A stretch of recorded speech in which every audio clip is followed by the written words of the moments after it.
말씀 보기 좋은 계절이에요. 그리고 또한 한편으로는 사실 잠자기 좋은 계절이에요. 드디어 돌아왔습니다. 잠자기도 힘든 계절이 이제 다 지나가고 정말 좋은 계절이 돌아왔습니다. 이 좋은 계절에 우리 주님과 함께 하시는 우리 성도님들 되시길 간절히 축원합니다. 시간은 한정돼 있잖아요. 개인의 종말이 언제 올지 모르잖아요. 우리 주님이 언제 오실지도 모르는데 사실 주님 오시는 것보다 우리가 먼저 가는 게 빠를 거예요. 그렇죠? 개인의 종말은 언제 올지 모릅니다. 시간은 한정돼 있습니다. 이 귀한 시간, 주님께서 우리에게 주신 이 시간, 주님과 함께 동행하시면서 은혜 가운데 나아가시는 우리 삼성교회 성도님 되시길 바랍니다. 오늘 이 본문을 살펴봄에 앞서서 요한복음에서 꼭 알아야 되는 그 사실이 있습니다. 그 사실은요, 바로 요한복음에 나타난 표적이라는 단어예요. 표적이라는 단어예요. 성경에는 수많은 이적과 기사들이 나타나 있습니다. 그렇죠? 기적들이 나타나 있어요. 그 미라클이 나타나 있는데 그 미라클을 나타내는 말로 권능이라는 말, 또한 이적이라는 말, 표적이라는 말을 사용합니다. 그런데 요한복음을 읽어보면은요, 표적이라는 말을 뽑아서 쓰고 있어요. 그러니까 다른 공관복음과는 다르게, 마태복음, 마가복음, 누가복음과는 다르게 표적이라는 단어를 계속해서 쓰고 있습니다. 엄밀히 따지면은요, 권능이라는 말은 우리 목사님이 말씀하시는 것처럼 다이나마이트, 두나미스, 이 말이에요. 어떠한 결과를 나타내는 그 원인이나 작용의 힘이에요. 힘, 파워예요. 파워. 그리고 이적은요, 권능으로 말미암아 나타난 그 결과를 말합니다. 그 파워의 결과를 이적이라고 해요. 그런데 오늘 이 요한복음의 저자 요한이 사용한 이 표적이라는 단어는요, 두나미스가 아니라 세메이온이라는 단어를 썼어요. 이 세메이온이라는 단어는요, 이적 속에 드러난 하나님의 영광과 관련된 무언가의 의도나 가치가 있는 거예요. 오늘 말씀 11절에 보면은 이렇게 나와 있습니다. 예수께서 이 첫 표적을 갈릴리 가나에서 행하여, 그 다음에 읽어주세요. 시작. 그의 영광을 나타내심에 제자들이 그를 믿으니라. 그러니까 이적 속에 드러난 하나님의 영광과 관련된 의도나 가치를 나타내고 있다라고 말하는 것이에요. 이것이 표적이에요. 그러면은 이 요한 사도가 기록한 이 요한복음의 표적 7가지가 나옵니다. 이 7가지의 그 의도나 가치는 무엇인가? 이 말을요, 쉬운 말로 하면은요, 요한복음을 기록한 기록의 목적이 무엇인가, 이렇게도 바꿀 수가 있어요. 그러니까 요한 사도가 예수 그리스도의 많은 표적이 있었지만 그 중에 7가지만 뽑아가지고 이 성경에 기록한 이유가 있습니다. 그 의도나 그 가치가 무엇일까요? 이 말을 다른 말로 하면 요한복음의 기록 목적이 무엇일까요? 이 말과 똑같은 말이에요. 이 목적은요, 분명히 나타내고 있습니다. 요한복음 20장 30절 31절에 나타나 있어요. 우리 다 함께 한번 읽어보도록 하겠습니다. 요한복음 20장 30절 31절이에요. 너무나도 중요한 말씀이에요. 한번 다 같이 읽겠습니다. 20장 30절 시작. 예수께서 제자들 앞에서 이 책에 기록되지 아니한 다른 표적도 많이 행하셨으나 오직 이것을 기록함은 너희로 예수께서 하나님의 아들 그리스도이심을 믿게 하려 하며 또 너희로 믿고 그 이름을 힘입어 생명을 얻게 하려 함이니라. 아멘. 요한복음의 기록 목적 7가지의 표적을 선별해서 기록한 그 목적이 분명히 나오지요. 첫 번째 무엇입니까? 예수님이 하나님의 아들이시고 그리스도이시라는 것을 믿게 하려고. 이 얘기는요, 예수님이 어떠한 신분이신가, 또한 예수님이 어떠한 직분을 가졌는가, 이것에 관한 문제죠. 예수님의 인격과 사역이죠. 예수님이 어떠한 분이신가, 예수님은 하나님의 아들이십니다. 이것을 믿게 하려고. 삼위일체 하나님의 제2위격인 성자 예수님이에요. 그러니까 제가 늘 말씀하지만 이 아들이라는 개념은요, 아버지 다음에 아들의 개념이 아니고요, 하나님께서 약속하신 그 언약의 말씀을 성취할 아들이에요. 그러니까 오해하시면 안 돼요. 아버지 하나님이 1등이고 아들 예수님이 2등이다 이렇게 생각하시는 분들 많으세요. 아니에요.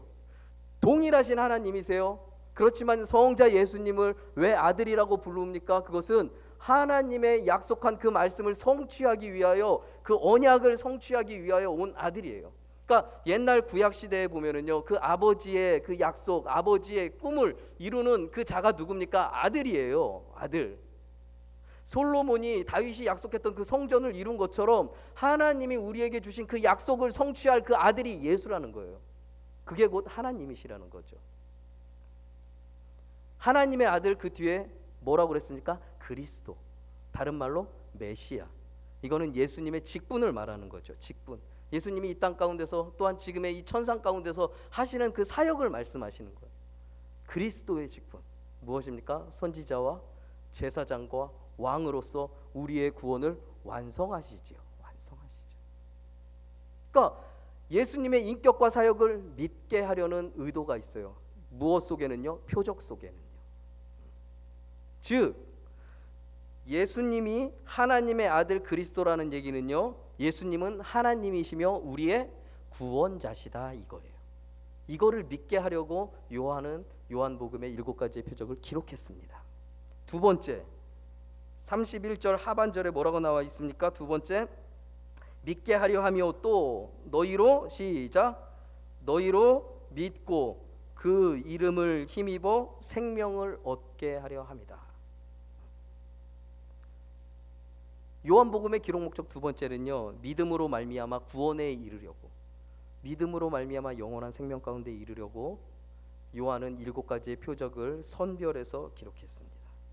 그러니까 이 새 생명을 통한 그 하나님의 자녀, 신분의 변화를 통한 그 중생을 통한 하나님의 자녀가 되어 하나님과 이제는 영원한 교제 가운데 들어가는 그 구원의 목적을 달성하기 위하여 요한 사도는 요한복음을 기록했습니다. 그러니까 표적에 관해서 정리를 해드리면은요, 표적은요, 제가 정리할 수도 있지만 아주 유명한 신학자 리더보스라는 사람이 정리한 대로 읽어드리겠습니다. 표적은 예수의 인격 안에 있는 하나님의 임재 능력을 증거하며, 예수 인격 안에 있는 하나님의 임재 능력을 증거하며 하나님의 구원 활동을 계시한다. 즉 메시아 시대가 도래할 때 유대인들이 기대하던 것과 동일한 것이다. 예수께서 행하신 이적들은 메시아적인 구원 행위로서 종말론적인 성격을 지녔다고 할 수 있다. 리더보스라는 신학자가 이렇게 말했어요. 그러니까 즉 죽은 자를 살리고 귀신을 내쫓고 병자를 고치시고 자연을 다스리는 것들은요, 어떠한 것을 보여주냐 하면은 천국이 도래했다라는 거예요. 이제는 메시아 시대가 왔다라는 것이에요. 만물의 갱신과 재창조를 보여주는 것으로서 예수로 말미암아 이제는 천국이 시작됐다라는 것을 증명하는 것이 바로 표적입니다. 표적. 이것이 표적이에요. 그러므로 이 표적은요, 믿음으로 인도하기도 해요. 표적을 봄으로써 사람들이 믿음으로 인도받습니다. 2장 23절 보면은요, 6월절에 예수께서 예루살렘에 계시니 많은 사람들이 그의 행하시는 표적을 보고 그의 이름을 믿었으나, 6장 14절도요, 그 사람들이 예수께서 행하신 이 표적을 보고 말하되 이는 참으로 세상에 오실 그 선지자라 하더라. 6장에 오병이어가 나타나죠. 많은 사람들이 먹고 마셨잖아요. 그렇죠? 그것을 보고 선지자인 줄 믿은 거예요. 표적은요, 믿음으로 인도하기도 합니다. 그런데요, 중요한 사실은요, 표적을 보고도요 안 믿는 사람들도 있었다라는 것이에요. 11장 47절에 보면은요, 이에 대제사장들과 바리새인들이 공회를 모으고 이르되 이 사람이 많은 표적을 행하니, 이 사람이 많은 표적을 행하니 우리가 어떻게 하겠느냐. 11장에 보면은 나사로 사건이 일어나요. 죽은 나사로가 살아났잖아요. 사람들은 이 표적을 봤어요. 바리새인들도 알았어요. 대제사장들도 알았어요. 그럼에도 불구하고 표적을 보고 어떻게 합니까? 믿질 않지요. 이 얘기는요, 예수에 대한 믿음 없는 자들에게는요, 표적이요 백효무약이에요. 아무 소용없어요. 표적은요, 믿음 있는 자들에게는 그 믿음을 확인시켜주고 강화시켜주는 방편입니다. 그러니까 표적이 완전한 믿음을 발생시키지는 못해요. 표적으로 인해서 믿는다고 할지라도 온전한 믿음에 이른다라고 성경에서는 말하고 있지 않습니다. 6월절에 예루살렘에서, 아까 전에 읽은 본문에 6월절에 예루살렘에서 많은 사람들이 믿었음에도 불구하고 예수 그리스도를 십자가에 못 박으라고 소리쳤어요. 니고데모는요, 예수님께 찾아와서 그 구약에 하나님께서 보내신 선지자인 것을 믿었어요. 그러나 그 믿음은요, 구원으로 인도하는 믿음은 아니었어요. 오병이어 그 이후에 많은 사람들이요 예수님을 쫓기는 했지만 예수님께서 내 살과 피를 먹어라 그러니까 많은 사람들이 우리가 식인종도 아닌데 그 말씀이 너무 어렵다고 하고 다 떠나갔어요. 이들의 믿음은요, 표적으로 인한 이들의 믿음은요, 경외나 감탄의 수준에서 머물러 있었던 것입니다. 아니면은 성경을 아는 사람들은 예언의 일부분으로는 믿었어요. 그러나 온전한 믿음으로 인해 그 영원한 생명 가운데 들어가지는 못했습니다. 구원은 표적을 통하여 예수께서 오실 메시아 하나님이시며 그분과 아버지는 하나다라는 것을 깨닫는 그 믿음이 있어야 되는 것이에요. 구원은요, 그 표적을 보고 감탄하고 경외하는 것이 아니라 하나님으로 믿고 우리를 구원하실 메시아라고 그 믿음으로 통해서만 구원을 얻을 수가 있는 것입니다. 사실 이 표적은요, 사람들이 열광하고 감탄하기는 하지만 표적을 행한다고 구원에 이르는 것은 아니에요. 마태복음 7장 22절 보십시오. 그날에 많은 사람들이 나더러 이르되 주여 주여 하고 우리가 주의 이름으로 선지자 노릇도 하고 귀신도 내쫓았는데 예수님께서 뭐라고 말씀하십니까? 나는 너를 모른다. 이적이 구원을 보장해 주지는 않아요. 그리고 이적을 경험했다고 다 천국 가는 것도 아니에요. 문둥병자 10명이 있었는데 그들 중에 메시아 그리스도를 믿은 사람은 몇 명입니까? 이적이 구원을 보장해 주지는 않아요. 많은 사람들은 이적을 보고 열광하고 이적을 보고 기뻐하고 이적을 보고 경외하지만 사실 우리가 기뻐하고 감사해야 하는 것은 이적을 통해 우리에게 누려지는 삶의 풍요가 아니라 우리의 이름이 천국에 기록된 것으로 기뻐해야 하는 줄 믿습니다. 할렐루야. 예수님께서 이렇게 말씀하셨잖아요. 귀신들이 너희에게 항복하는 것으로 기뻐하지 말아라. 너희의 이름이 하늘에 기록된 것으로 기뻐해라. 그러니까요, 이적과 기사를 쫓아다니는 것은요, 어리석은 일이에요. 어리석은 일이에요. 표적에 관해서는 이 정도로 서론입니다. 이 정도로 마치고 오늘 첫 번째 표적 갈릴리 가나의 혼인잔치에 관해서 보도록 하겠습니다. 이 가나의 혼인잔치는요, 많은 우리 선배 목사님들이나 많은 설교자들이 이렇게 설교를 하는 경우들이 있어요. 하인의 믿음이 대단하다. 물을 펐는데 물을 갖다 주려니까 갖다 줬다. 하인의 순종, 아니면은 또한 우리 마리아, 어머님 마리아의 믿음을 본받자.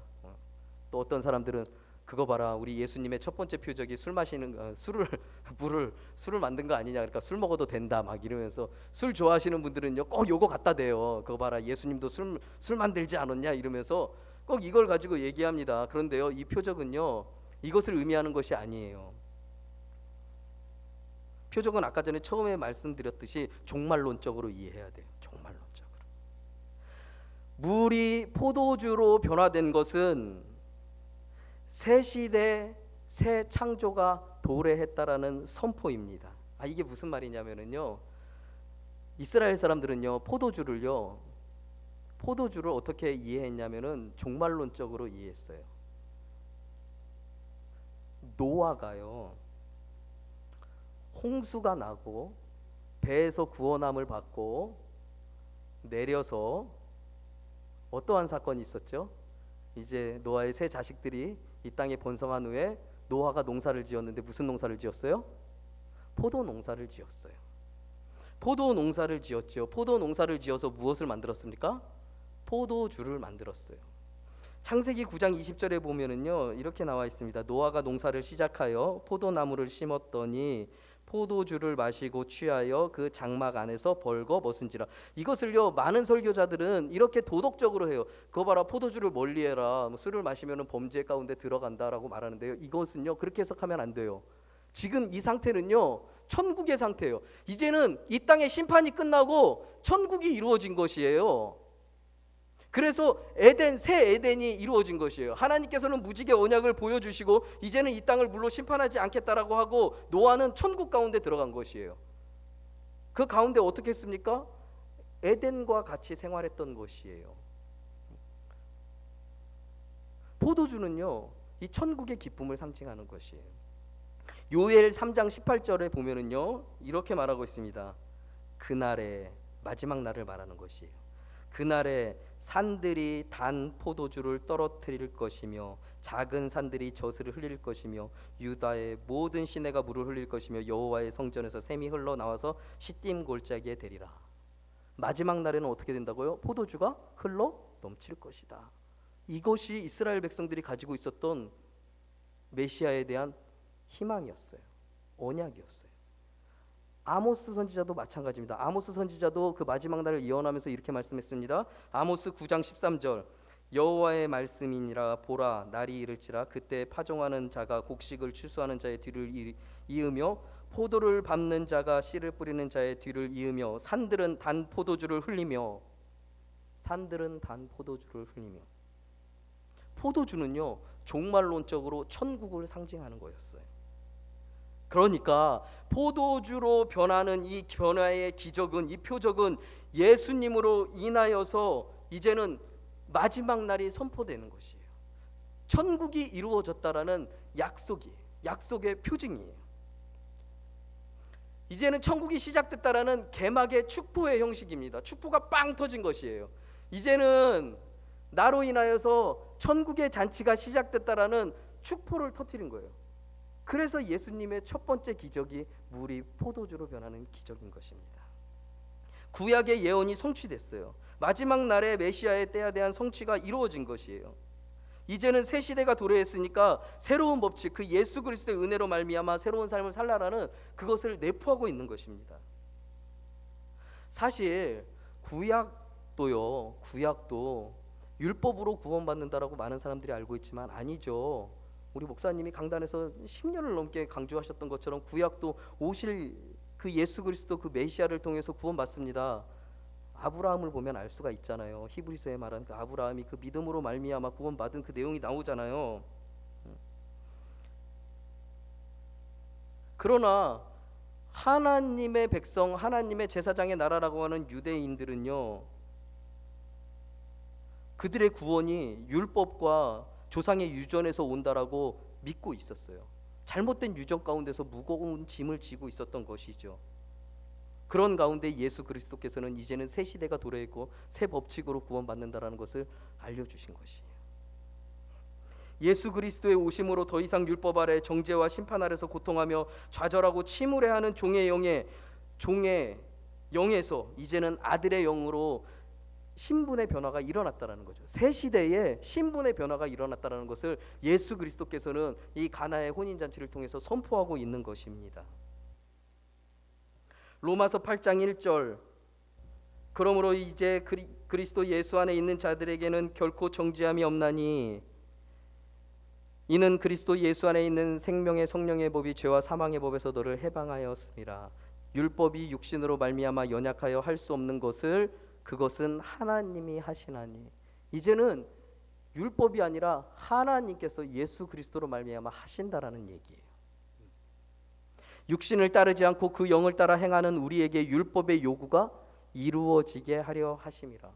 이제는 새 시대에 예수 그리스도로 말미암아 이제는 새 법칙이 이루어졌다라는 것을 얘기하고 있는 것입니다.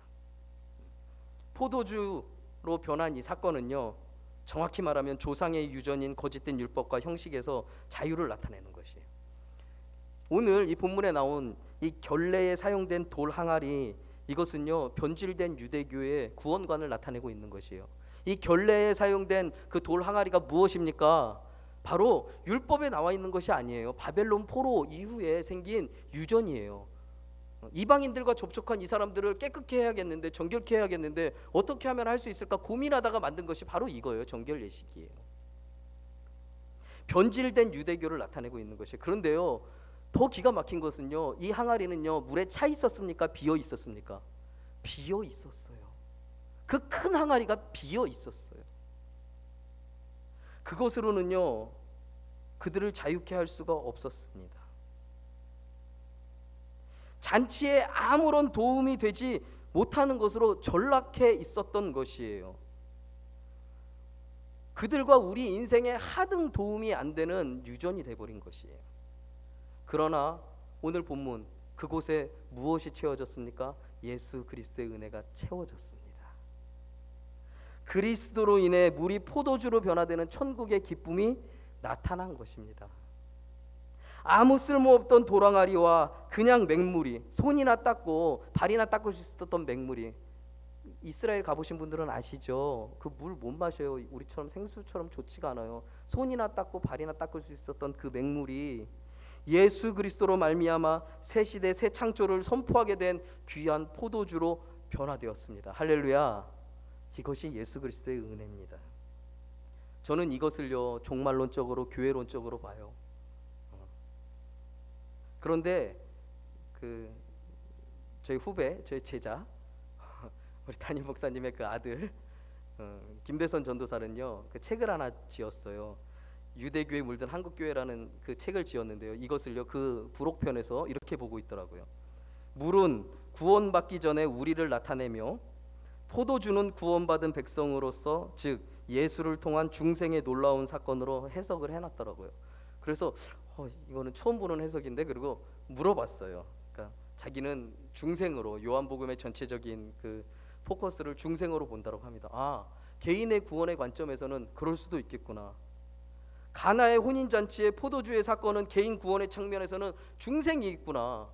물 같은 우리가 예수 그리스도의 은혜로 말미암아 이제는 그 종말에 그 값진 포도주로 변화되는 그 사건, 포도나무에 접붙임을 받아 그 포도 열매를 주렁주렁 열매 맺는 그 사건, 그것이 중생을 통해서 나타내는구나 깨달았습니다.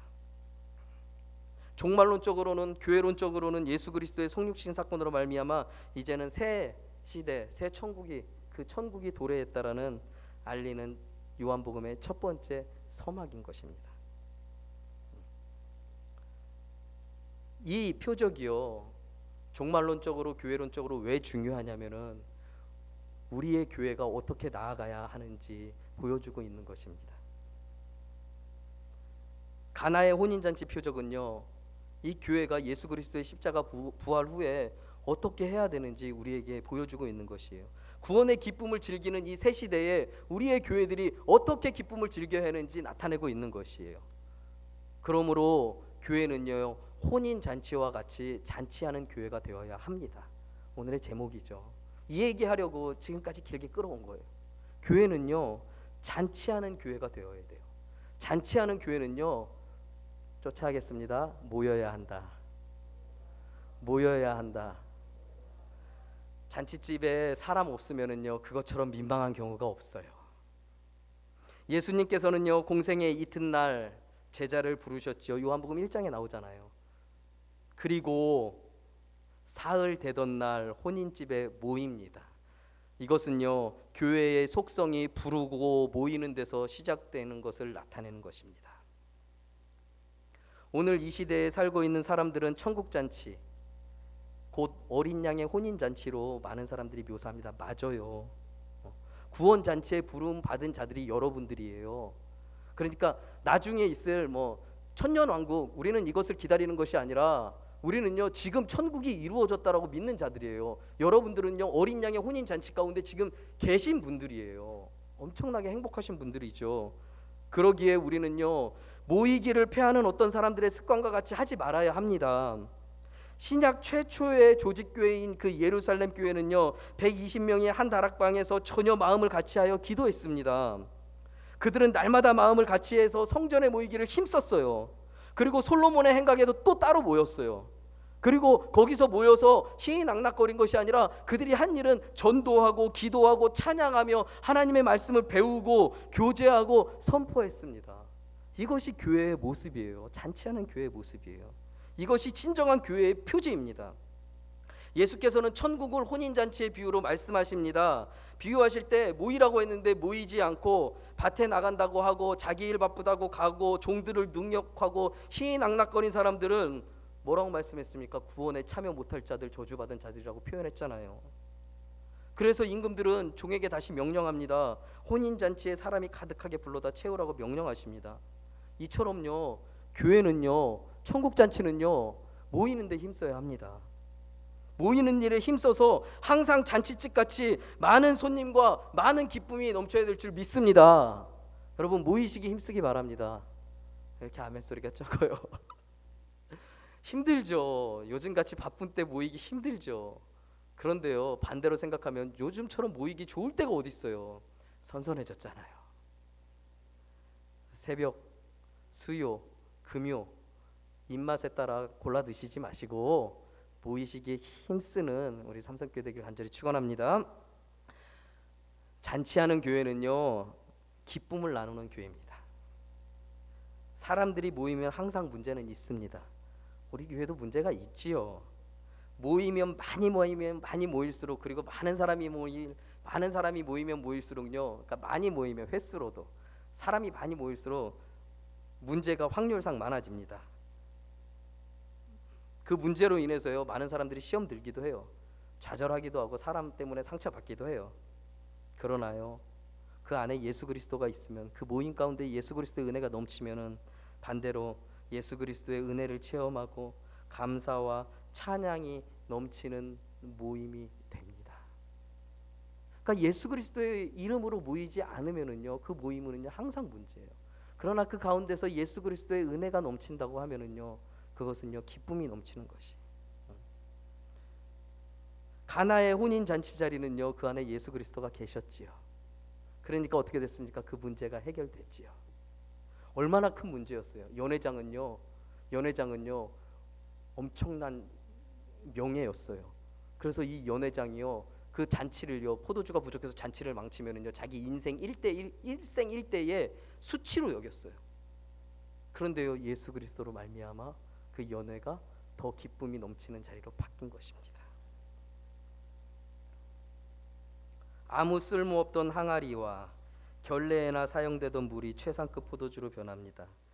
율법 아래서 스스로 의로운 사람이 되려고 자신의 공로를 내세우려던 유대인들이 이제는 비로소 그리스도 안에서 정죄의 자유, 죽음에서의 자유, 절망에서의 자유를 맛보게 되는 것입니다. 연회장 입구에서 시작된 이 기적은요, 이 기쁨은요, 초청받은 잔치 자리에 모인 그 모든 자들에게 기쁨으로 확산되어집니다. 예수 그리스도의 십자가의 구속과 부활의 기쁨은요, 그러므로 모든 믿는 자들에게 영생을 주는 기쁜 소식이 되는 것입니다. 구약에서요, 바벨론 포로에서 돌아옵니다. 이 에스라 학자의 이야기예요. 주일날 성벽을 재건하고 에스라 학자가 이제 율법책을 낭독합니다. 그러니까 백성들이 어떻게 합니까? 자기의 죄악들을 깨닫고 엉엉 울어요. 엉엉 울어요.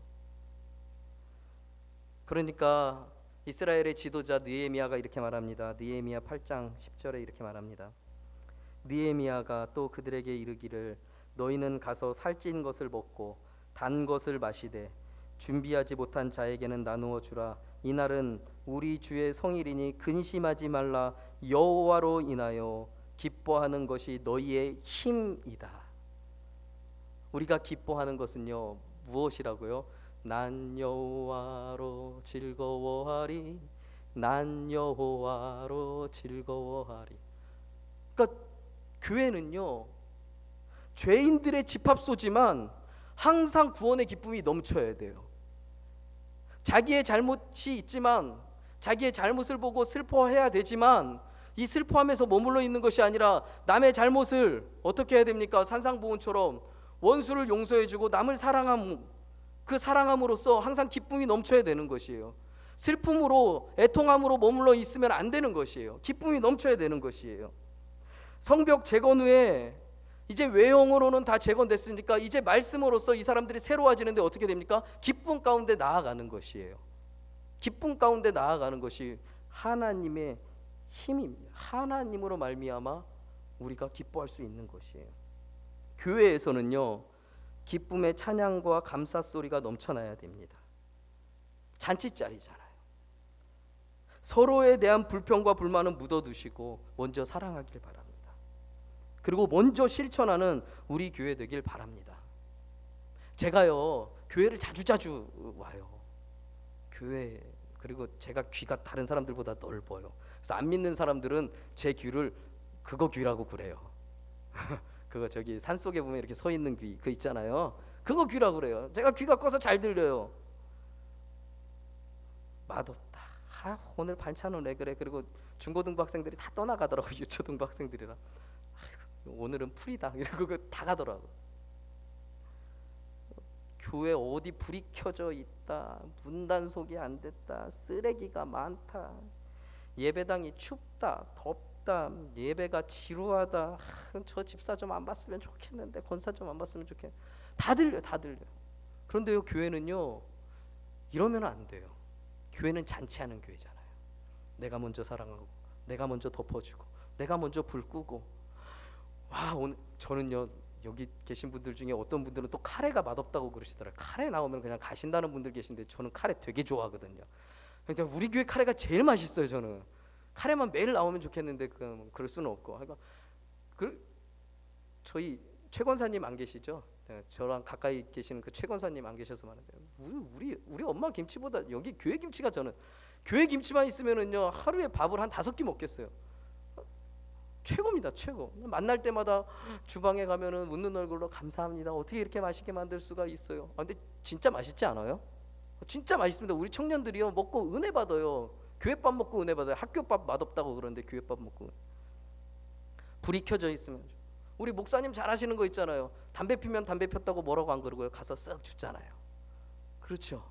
그것이 바로 잔치하는 교회가 돼야 되는 것이.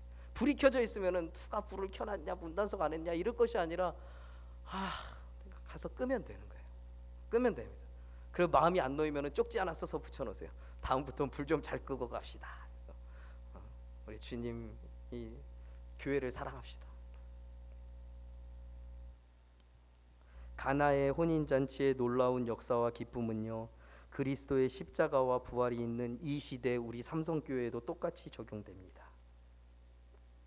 이제는 모든 죄악과 정죄의 슬픔에서 벗어나 이제는 새 시대의 기쁨을 노래하는 삼성교회 되시길 간절히 축원합니다.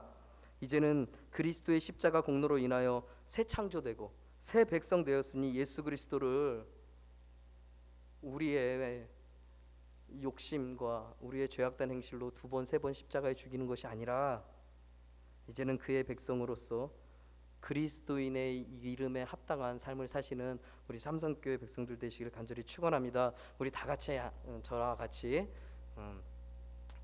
구호를 한번 외치고 말씀을 마치도록 하겠습니다. 슬픔은 나눌수록 작아지고 기쁨은 나눌수록 커진다. 한번 이어서 해보겠습니다. 슬픔은 나눌수록 작아지고 기쁨은 나눌수록 커진다. 하나님의 아들 예수 그리스도를 믿는 믿음으로써 우리 삼성교회의 기쁨과 감사가 넘치기를 원합니다. 그 기쁨과 감사를 넘치는 이것을 나눠주는 우리 삼성교회 모든 성도님들 되시길 간절히 축원합니다. 기도하겠습니다. 하나님 아버지 감사합니다. 예수 그리스도로 말미암아 이제는 우리에게 천국을 허락하여 주심 너무나도 감사합니다. 우리가 이 예수 그리스도 하나님의 아들 예수 그리스도를 믿고 의지하고 나아가오니 하나님 아버지 우리 삶 속에서 천국을 누리며 사는 우리 삼성의 모든 백성들로 삼아 주시옵소서. 감사드리며 예수님의 이름으로 기도합니다. 아멘. 다 함께 찬송가 91장